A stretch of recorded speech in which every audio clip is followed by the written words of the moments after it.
Kids Histories. ایک چھوٹے سے قصبے میں جس کا نام ویلی تھا، وہاں پینالوب نامی ایک ذہین لڑکی رہتی تھی۔ پینالوب ہمیشہ جادوئی پورٹلز کے بارے میں سوچتی رہتی تھی، جس کے ذریعے کوئی بھی ناقابل تصور دائروں سے گزر کر ایک جہان سے دوسرے جہان کا سفر کر سکتا تھا اور ایک غیر معمولی مہم جوئی کا تجربہ حاصل کر سکتا تھا۔ پینالوب کو معلوم نہ تھا کہ اس کی یہ خواہش پوری ہونے والی ہے اور وہ ایک جادوئی سفر شروع کرنے والی ہے۔ ایک دن صبح جب پینالوب اٹھی تو اسے اپنے دادا کے اسٹور روم کا خیال آیا اور وہ یہ خیال آتے ہی اپنے دادا کے اسٹور روم کی طرف چل پڑی۔ وہاں پہنچ کر اس نے دادا کی چیزوں کو دیکھنا شروع کیا۔ اسی سامان میں اسے ایک بوسیدہ اور پرانی کتاب ملی۔ یہ بہت قدیم کتاب تھی جس کا نام تھا پورٹلز۔ یہ نام پڑھ کر پینالوب بے تاب ہو گئی اور اس نے فوراً کتاب کو کھولا، جس کے پہلے صفحے پر لکھا تھا، میں نے ایک ایسا جادو تیار کیا ہے جو ایک جہان سے دوسرے جہان میں جانے کے لیے پورٹل کھولے گا۔ یہ پڑھ کر پینالوب کی آنکھوں میں ایک دم چمک ابھری اور چہرے پر مسکراہٹ دوڑ گئی۔ اس نے ایک لمحے کی دیر کیے بغیر مطلوبہ اجزاء اکٹھے کرنا شروع کیے، جس میں ایک چٹکی بھر اسٹار ڈسٹ اور ایک یونیکارن کی ہنسی کا چھڑکاؤ اور شرارتی ڈریگن ڈسٹ۔ اس نے ان کو ایک دیگچی میں ملایا جو اس نے اس کے کزن ولی کی سائنس لیبارٹری کے سیٹ سے لیا تھا، اور اس نے پھر کتاب میں موجود منتر پڑھنا شروع کیا۔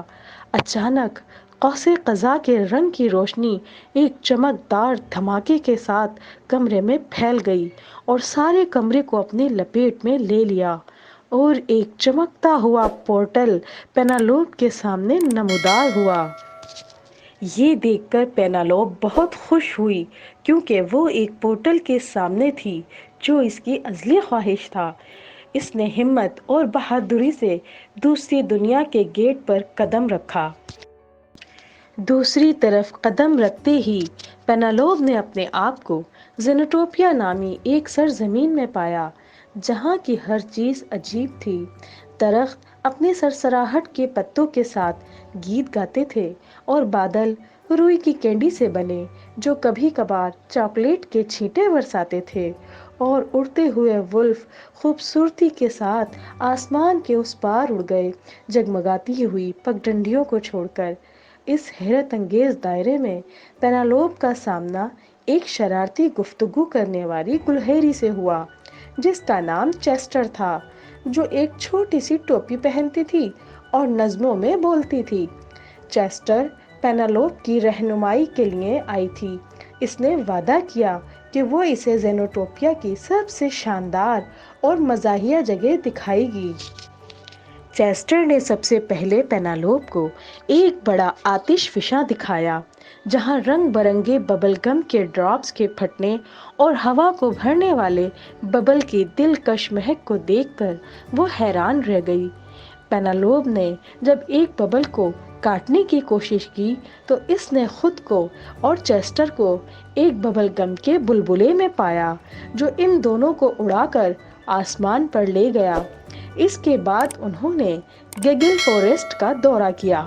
یہ ایک ایسی جگہ تھی جہاں درخت گدگدی کرنے پر ہنستے اور راہگیروں کے لیے سرگوشی کے لطیفے چھوڑتے تھے۔ یہ دیکھ کر پینالوب کی ہنسی کا فوارہ چھوٹ گیا اور ہنس ہنس کے وہ زمین پر لوٹ پوٹ ہو گئی۔ اس کی آنکھوں میں خوشی کے آنسو اور چہرے پر ہنسی تھی، اس کی خواہش جو پوری ہو رہی تھی۔ اب ان کی آخری وادی کیورک تھی جو حیرت انگیز سرزمین تھی۔ وہاں پینالوب جن لوگوں سے ملی وہ جانور پالتے تھے اور قوس قزح سے بنی سواریوں پر سفر کرتے تھے۔ پینالوب نے یہاں مارش میلو کے کھانے کے مقابلے میں حصہ لیا اور قوس قزح سے بنی سواری پر بیٹھ کر اس وادی کی سیر کی۔ جیسے جیسے دن ڈھل رہا تھا پینالوب کو احساس ہوا کہ گھر واپسی کا وقت ہو گیا ہے۔ چیسٹر اور اس کے نئے ملنے والے دوستوں کو روتے ہوئے الوداع کہتے ہوئے وہ پورٹل سے پیچھے ہٹی اور دوسرے ہی لمحے اس نے خود کو دادا کے اسٹور روم میں پایا۔ اس دن کے بعد سے پینالوپ کی زندگی ہمیشہ کے لیے بدل گئی اور اس نے اس بات کا یقین کر لیا کہ پورٹلز ہوتے ہیں۔ وہ جب بھی اپنے دادا کے اسٹور روم کے سامنے سے گزرتی تو سوچتی کیا زینوٹوپیا کا پورٹل دوبارہ کھل سکتا ہے، اور وہ مسکرا دیتی۔ تو بچوں، کیسی لگی کہانی؟ اچھی تھی نا؟ تو پلیز جلدی ہمارے چینل کو لائک کریں، سبسکرائب کریں اور شیئر کریں تاکہ ہم آپ کے لیے اچھی اچھی کہانیاں لاتے رہیں کڈس اسٹوریز پر۔ تب تک کے لیے بائے بائے۔